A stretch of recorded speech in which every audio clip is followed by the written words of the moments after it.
네, 오늘은 이제 지방선거가 본격적으로 시작되지 않았습니까? 오늘부터 시도지사 그리고 교육감 예비후보 등록이 시작되었습니다.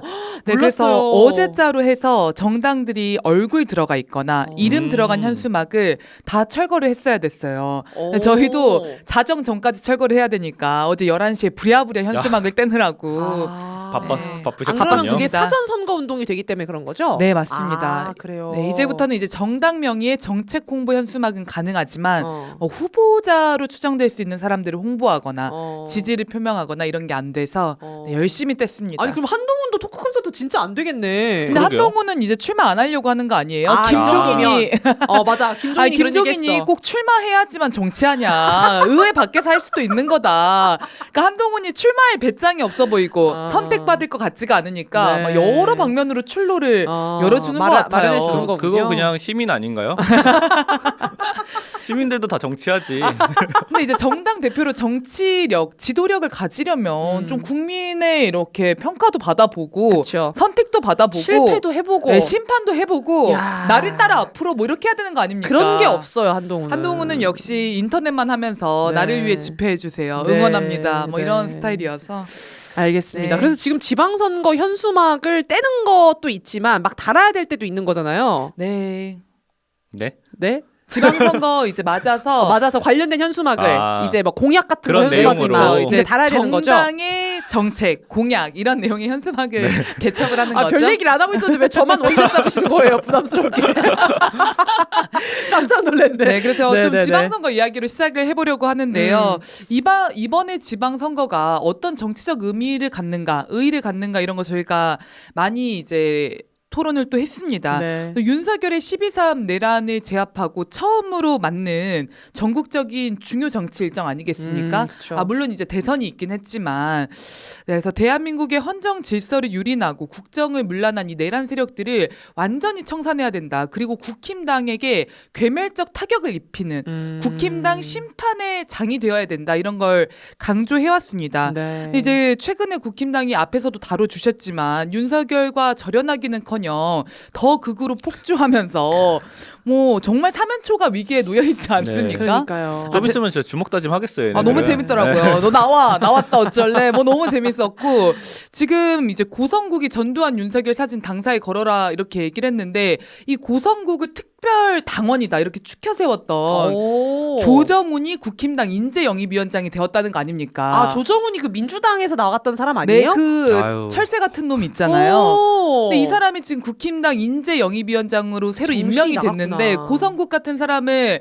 특별 당원이요 추천한 사람이라는 거예요. 네. 그럼 앞으로 인재를 누굴 영입하겠습니까? 고성국 이런 작자들 영입하지 않겠어요? 윤호개인들만 하겠네요. 네, 그래서 아무튼 이게 좀 한동훈계와 계속 분열이 되고 국힘당이 약화되는 모양새로 나타나고 있는데 결국 주권자 국민들이 이렇게 정세를 만들어낸 거 아니겠습니까? 네. 그래서 민주개혁 진보 세력이 이번 지방선거에서 힘을 모아가지고 국힘당을 완전히 재기불능, 회기불능의 상태로 약화시킬 절호의 기회이다. 국민들의 뜻이기도 하고 그게 여기에 좀 집중을 해야 되는데 지금 화면 한 번만 보여주시면 국힘당이 지방선거를 맞아서 어떻게든 살아보려고 발악을 하고 있지 않습니까? 네. 지금 단식쇼 안 통하니까 또 천막 당상가 뭔가 차려가지고 그래요? 전혀 몰랐어요. 너무 관심이 없었다 진짜. 어떡하냐. 지금 너 나와라 이거보다도 관심이 쏠리고 있어서 그런 거 좋지. 그런 거 죄송한데 재밌지. 진짜 화면만 보고 저 여름 사진인 줄 알았어요. 왜 이렇게 밝아 화면이. 아니 그리고 저기를 누가 지키고 있는지도 의문이긴 그러니까. 한데 여기에서 네. 지금 뭘 하고 있냐면 민주당의 그 공천 헌금, 공천 뇌물 이런 프레임을 가지고 민주당을 공격하고 이 전국 자체를 그런 전국으로 만들려고 진흙탕 싸움을 벌이려고 안간 힘을 쓰고 있습니다. 지방선거에서 내랑 청산의 기조, 국힘당 해산의 기조를 약화시키려고 애를 쓰는 거죠. 근데 제가 좀 우려가 되는 건 뭐냐면 화면 한 번만 다시 띄워주시면요. 이런 와중에 조국혁신당이랑 진보당이 최근에 현수막을 개첩을 했는데 그 내용이 지방선거 출마자를 모집하는 내용인데 조국혁신당은 공천헌금을 받지 않습니다. 이제 진보당이 개첩한 현수막에는 이렇게 안 넘어가네요. 네, 공천헌금 아웃, 해외 연수 아웃. 그러니까 이제 내용적으로 보면은 국힘당의 공천헌금 프레임 이 공세에 그걸 약간 받았구나. 예, 부화내동하는 이런 모습으로 볼 수가 있는 거죠. 상당히 우려가 된다. 네. 근데 이렇게 해서는 의도하지 않더라도 반국힘당 전선이 흐려지고 그러니까 그게 조국혁신당의 뭐 의도나 진보당의 의도가 아니더라도 네. 도움을 줄 수 있게 된다는 거죠. 아예 먹금을 해야 되는데. 그렇죠. 이제 받으면 안 되는 거죠. 네. 그런 건. 네. 왜냐하면 지금 이번 선거는 공천헌금 선거가 아니잖아요. 그쵸. 이번 선거는 국힘당 해체의 선거가 돼야 되는데 내란 청산의 선거가 돼야 되기 때문에 너네 그냥 아예 조용히 있어 이래야 되는데 그게 네. 아니라는 거죠. 네. 그리고 어. 지금 조국혁신당과 진보당이 사실 내란 청산의 한 목소리를 내온 민주개혁 진영 아니겠습니까? 그럼요. 대선을 너무 잘 치렀었잖아요. 네, 그러면 이제 국힘당을 고립시키는 선거, 내란을 같이 청산하는 선거, 해체에 더 선봉에 서는 선거가 되어야 하는데 이 지방선거의 취지가 이런 현수막 때문에 퇴색이 될 수 있다는 겁니다. 그래서 화면 한번 띄워주시면은 저희 국민주권당에서 내란당, 국힘당을 심판할 후보를 모집합니다. 이런 선거를 지금 국힘당 공천뇌물 현수막 밑에 개첩을 게다가. 했고요. 네, 이렇게 진보당의 공천헌금 현수막 밑에도 이렇게 좀 개첩을 해 놓았습니다. 네. 아유 잘하셨네요. 네, 우리가 다 좀 힘을 모아가지고 각성해서 네. 이런 내란 청산의 길에 나서야 되겠고 저는 이게 민심이 계속 확인이 되는 것 같거든요. 얼마 전 토요일에도 정말 많은 분들 진짜로 네. 서초동 대법원 거의 앞에 모이지 전국 않으셨습니까? 집중된 줄 알았어요, 저도. 김건희에 대한 분노를 안고 네. 뭐 연인원 4,000명이라고 추산하셨나요? 네. 정말 많이 모이셨고 그 여론조사도 보니까 이 김건희에 대한 분노가 굉장히 높게 확인이 되더라고요. 60% 이상. 아까 우리 위원장님이 그 이번 지방선거를 내란 청산, 내란 단죄 선거로 만들어야 된다라고 하셨는데 그냥 그 전에 국힘당을 좀 해산시키면 안 되나요? 이게 충분히 해산 근거가 너무 많잖아요. 맞습니다. 이제는 사실 이 근데 왜안 하고 있는 내용으로 거예요? 집중을 시켜야 네. 우리 한국 정치의 지형이 더 진보화되고 네. 개혁화되고 이 진보 민주 개혁 진영이 더 뻗어나갈 수 있는 정치 지형이 형성되는 겁니다. 네. 그런 데서 목소리를 더 내야 하지 않는가 이런 네. 생각이 들고 또 제가 하나 우려되는 현상 중에 하나는 개헌 이야기가 또 고개를 들고 있어요. 어? 봤어요. 이게 진짜 틈만 나면 정말 틈만 나면 개헌 이야기를 꺼내는 개헌수계님이 우원식 국회의장이 우리 또 이봉환 대표님 다시 나오셔서 발언하셔야겠네.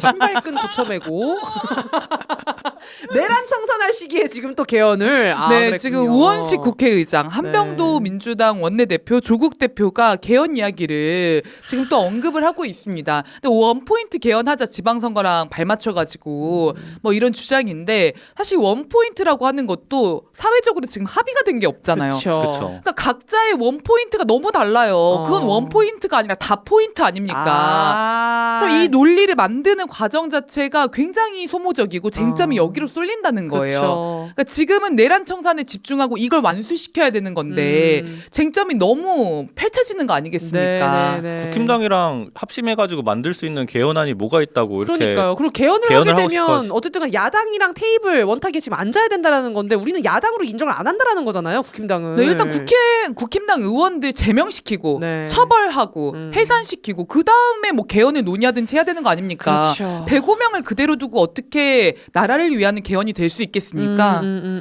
네, 그래서 좀 이런 우려의 말씀드리면서 이번 선거에서 우리가 더 국힘당 해체를 위해 내란 청산을 위해 힘 모아 싸우자, 온 힘을 다 바치자 이런 말씀 좀 드리고 싶었습니다. 네, 고맙습니다. 국힘당 새 강령 얘기를 아까 저희가 하기는 했었거든요. 근데 조금 네. 더 구체적으로 해주실 게 있을까요? 새 강령 이야기 뭐 구체적으로 많이 다룰 게 있진 않고요. 이제 반공을 강화하자 뭐 이런 거잖아요. 네. 반공 이념을 강화해서 뭐 국힘당의 정치 색깔을 더 드러내보자. 극우화해보자. 네, 이런 거고. 강령에 산업화랑 반공을 넣는다는 게 너무 낡아 빠진 거 아닌가요? 이거 박정희 때 아니야? 그러니까 AI 70 시대에 지금 뭐 하고 있는 건 산업화 얘기를 하고 있어요. 아니 근데 그 전에 중도 외연을 확장하고 싶어가지고 기본소득이라는 문구를 잠깐 넣었었다는 거잖아요. 야, 이거 네. 새마을 들어갈 수도 있었어. 근데 진짜 이 이거를 정도면. 빼고 산업화 반공 이런 걸 넣자는 건데 얼마나 그 극우 정치 자체가 퇴행하고 있는가. 이건 진짜 웃기다. 네. 좀 고맙습니다. 웃기는 거였고요. 네. 이 국힘당 수석 대변인이 최근에 그 이재명 정부의 부동산 정책에 대해서도 배급이라는 그렇죠. 표현을 써가지고 네. 이제 시대착오적인 종북몰이 그만해라. 이재명 대통령이 또 강하게 언급하지 않았습니까? 네. 그래서 오늘은 좀 국가보안법 이야기를 아. 잠깐 다루고 싶어서 이 이야기들을 가지고 왔습니다. 지금까지도 국힘당이 반공 이야기를 꺼내들고 배급이니 하면서 종북몰이를 시도하려고 하는 것은 모두 이걸 무기로 사용할 수 있는 법적 토대, 국가보안법이 있기 때문이잖아요. 그래서 요거를 지금 폐지하는 게 굉장히 중요한 과제가 되었다. 이런 말씀 좀 드리면서 오늘은 한 가지 측면에서 국보 폐지를 또 다뤄보려고 합니다. 네. 인권과 민주주의를 짓밟는 악법이라는 측면에서 국가보안법의 이제 악용 사례 이런 것들을 살펴보려고 하는데 네. 그 국가보안법이 일제 독립운동가들 때려잡는 법이다. 이런 건 네. 다들 알고 계신 내용이잖아요. 근데 제가 뭐 자료를 좀 찾아보니까 독립운동가 수만 명이 뭐 여기 기사에 나온 건 수만 명이지만 훨씬 많지 않을까 싶은데 네. 이 치안유지법 위반 혐의로 실제 고문을 받았고 우리가 잘 알고 있는 독립운동가들도 죄목이 치안유지법이었던 경우가 많더라고요. 안창호, 이육사, 윤동주, 송몽규 다들 한 번씩은 들어보셨을 독립투사의 이제 이름일 것입니다. 네. 근데 이승만이 이 치안유지법을 자기 권력 잡으려고 부활을 시킨 거 아닙니까? 그럼 저는 사실 이 법의 시작부터가 굉장히 매국적이고 반민족적이기 때문에 역사적 성격으로 보더라도 국가보안법은 폐지됐어야 맞다 이런 네. 생각이 들어요. 원래 여순항쟁 처벌하려고 만들었다 한시법으로 이런 얘기를 들은 적이 있는데 네 맞습니다. 12월 1일. 네. 아니 진짜 민족을 죽이고 민족에 해를 끼치는 뭔가 단체 집단을 다시 좀 부활시켜 보려는 거는 진짜 안 되는 것 같아요. 이게 검찰도 마찬가지고 우리 방금 전에 소개한 방첩사 같은 것도 마찬가지고. 그렇죠. 왜 이걸 다시 부활시키고 왜 다시 틈을 만들어줘요? 네, 그래서 역사적 단죄가 이루어지고 그 다음에 필요하면 다른 법을 제정하면 되는 거죠. 그렇죠. 그러니까 검찰도 그런 거 아닙니까? 검찰이 수사 잘해, 경찰이 수사 잘해. 아, 검찰이 뭘 잘못했어, 경찰이 뭘 잘못했어. 이런 거를 따져가지고 지금 우위를 정하자고 하는 게 아니라 검찰이 그동안 우리 국민들을 어떻게 탄압해왔는지, 어떻게 독재를 펼쳐왔는지 이 역사성의 기초에서 판단하는 거 아닙니까? 네, 네, 근데 네. 국보도 그런 측면으로 봐야 되지 않을까 이런 게 하나 있는 거고 그리고 이제 국보 조항들을 보더라도 지금 제3조가 반국가 단체를 구성하거나 가입한 자를 처벌한다 이건데 이게 지금 북한의 반국가 단체를 규정하는 게 헌법상의 평화통일 의무와 맞지가 않는다 이 주장을 우리가 계속하고 있지 않습니까? 근데 북한뿐만이 아니라 반국가 단체라는 것도 사실 굉장히 모호한 거예요. 네. 이를테면 윤석열 입장에서는 촛불행동이 반국가 단체였던 거 아닙니까? 아, 민주당이 반국가 단체였죠. 거기서 스케일이 큽니다. 민주당이 그냥 반국가 단체. 그러니까 윤석열에 네. 반대하면 다 반국가 그렇죠. 단체였던 그렇죠. 거잖아요. 그렇죠. 실제 가까운 사례로는 그런 것도 있는 거고 네. 예전에 1981년도에는 아람회 사건이라는 사건이 있었는데 아이의 100일 잔치에 참가한 사람들이 5.18 진실을 알리는 유인물을 봤다고 그 100일 잔치 모인 사람들을 아람회라는 반국가 단체로 몰아가가지고 그렇게 사람들을 고문하고 그런 일이 있었군요. 네, 인권을 탄압했었던 겁니다. 어. 이게 또 무죄가 나와가지고 아마 국가가 100몇억 배상해야 아. 된다라고 판결도 나왔을 거예요. 근데 이미 그 고통스러운 시간으로 한 가정이 파탄나고 네. 한 사람의 존엄이 무너진 다음에 네. 돈으로 배상하는 게 무슨 의미가 있습니까? 근데 현재도 그런 게 계속되고 있다는 거고 그 사진 한 장만 띄워주시면은 이 사진 보시면 국가보안법 위반이라는 게 실감이 나시나요? 뭐가요? 두 사진 다 국가보안법 위반이라는 거죠? 네, 두 사진 다 국가보안법 위반으로. 아 이거는 그냥 바다 사진 아니에요? 옆에 하늘 사진. 하늘에 이제 위에 하늘 사진이야 저것도? 그러니까 저게 분홍색, 파랑색, 하늘 뭐 보이는 게 그런 거밖에 없잖아요. 근데 이게 뭐냐면 왜요? 사진 작가 이시우 씨가 네. 이제 촬영한 사진인데 뭐 DMZ 인근에서 이제 남북 관련한 사진을 이렇게 찍었다는 거예요. 네. 근데 이게 국가 기밀을 탐지, 수집, 누설, 전달한 죄에 해당한다라고 해가지고 국가보안법 위반 혐의로 건 겁니다. 그래서 이 사진이 국가 기밀에 해당한다는 거예요. 어디가 국가 기밀에 해당합니까? 야. 심지어 이제 사진을 촬영했던 장소가 일반인 출입이 제한된 곳도 아니었거든요. 근데 결국은 무죄를 선고받았지만 이런 식으로 한 사람을 뭐 수년간 괴롭혀온 와. 이런 사례들이 많다는 거죠. 이거 제대로 뭐 입증해내도 조희대 같은 판사 만나면 그냥 국가보안법 유죄 선고받는 거 아닙니까? 그렇죠. 오종택이 지금 무인기를 날려도 아무 손방망이 쳐버려. 김충식은 북한 전시회를 열었어요.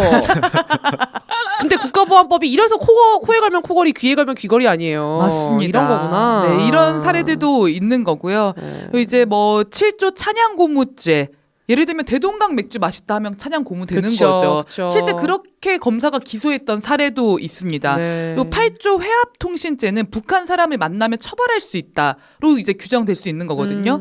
그럼 남북 교류하고 나서 나중에 이게 문제가 돼가지고 뭐 국가보안법 재판 걸리고 이런 사례도 너무 많잖아요. 네. 문재인 정부 때인가 노무현 정부 때 아무튼 남북관계 좋았을 때 이 기업 운영하다가 나중에 보수 정권 들어서니까 국가보안법으로 다 기소돼서 기업 망하고 가정 파탄 나고 이런 사례들 너무 많습니다. 네. 네, 그리고 또 한 가지 사례 한 번만 보여드리고 싶은데 요거 한 번만 띄워주십시오.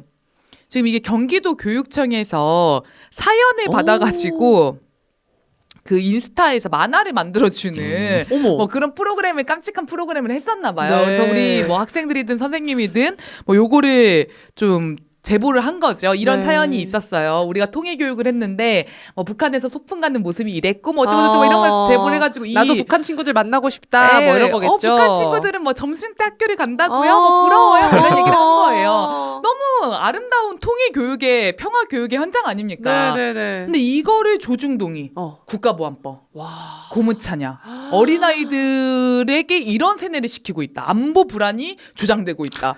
이렇게 해가지고 경기도 교육청이 결국 이 만화를 삭제하는 어머머머머. 일도 있었습니다. 와. 그러니까 이런 식으로 굉장히 자의적으로 자기 마음대로 이렇게 법이 적용되다 보니까 자기 검열을 계속하게 되는 거예요. 네. 조금이라도 내가 평화의 우호적인 얘기를 하거나 북한과 통일해야 된다는 얘기를 하거나 이러면 국가보안법으로 검열이 들어올 수 있기 그리고 때문에 일상생활에서도 그냥 바로 너 빨갱이야? 뭐야? 뭐 이렇게 너 막 바로 얘기, 종북이야? 바로 얘기하잖아요. 이렇게 되니까 그러면 이게 정상적인 학문이나 표현의 자유가 보장이 될 수 있겠습니까? 그리고 또 하나는 사진 한 번만 보여주시면은 이런 국가보안법 체제가 혐오와 이 테러를 조장을 하고 있다는 겁니다. 이게 이전에 통일 토크 콘서트 열렸을 때 이 내용을 듣고 와 이거 빨갱이들이구나 이런 생각을 한 사람이 그 이제 조중동 종편 같은 거 보면서 아 빨갱이 종북 콘서트다 이러면서 네. 사제 폭탄을 만들어가지고 도시락 폭발물을 사제 폭탄. 투척한 모습입니다. 네. 너무 끔찍하죠. 그래서 그 피해자가 이렇게 그 폭탄물을 막다가 다치는 경우도 있었습니다. 그래서 빨갱이는 죽어도 돼, 죽여도 돼 이런 게 1950년대, 60년대, 70년대에만 있는 일이 아니라 이게 2010년대거든요. 네. 이런 일들이 일어나고 있다는 거예요. 그래서 극단주의, 혐오주의 이런 것들을 부추기는 거죠. 그래서 국가보안법을 폐지하는 게 몹시 중요한 지금 시점에 와 있다 이런 말씀을 한 측면에서 좀 드리고 싶고요. 네. 화면 한 번만 띄워주시면 유엔에서도 1992년, 94년, 2005년, 2015년 계속해서 국가보안법 폐지와 개정을 공고하고 있습니다.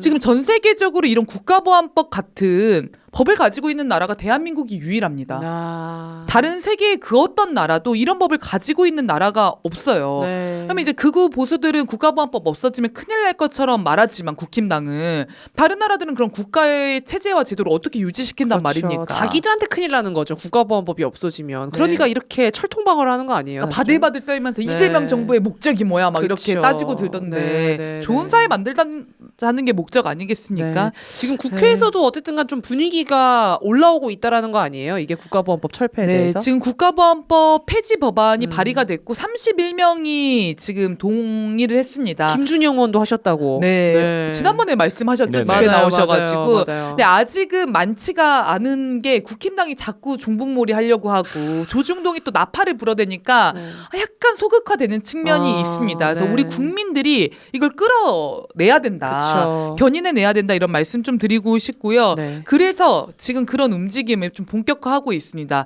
저희 광주에서 국회의원들 사무실 앞에 찾아가가지고 이 국가보안법 폐지 법안에 동의하는 오. 입장을 밝혀라. 네. 찬성하는 투표를 해라. 뭐 이런 좀 기자회견을 열려고도 준비하고 있고요. 이번 주 토요일에는 또 국가보안법 폐지 선포대회를 촛불 있기 전에 진행하려고 합니다. 많이 관심 가져주시고 함께 해주시면 너무 감사하겠습니다. 그리고 국가보안법 폐지 법안을 지지하는 서명운동도 하고 국민서명. 있으니까요. 네. 네, 아직 안 하신 분들은 꼭 함께 해주시면 감사하겠습니다. 네, 우리 시청자분들 많이 좀 참가 부탁드립니다.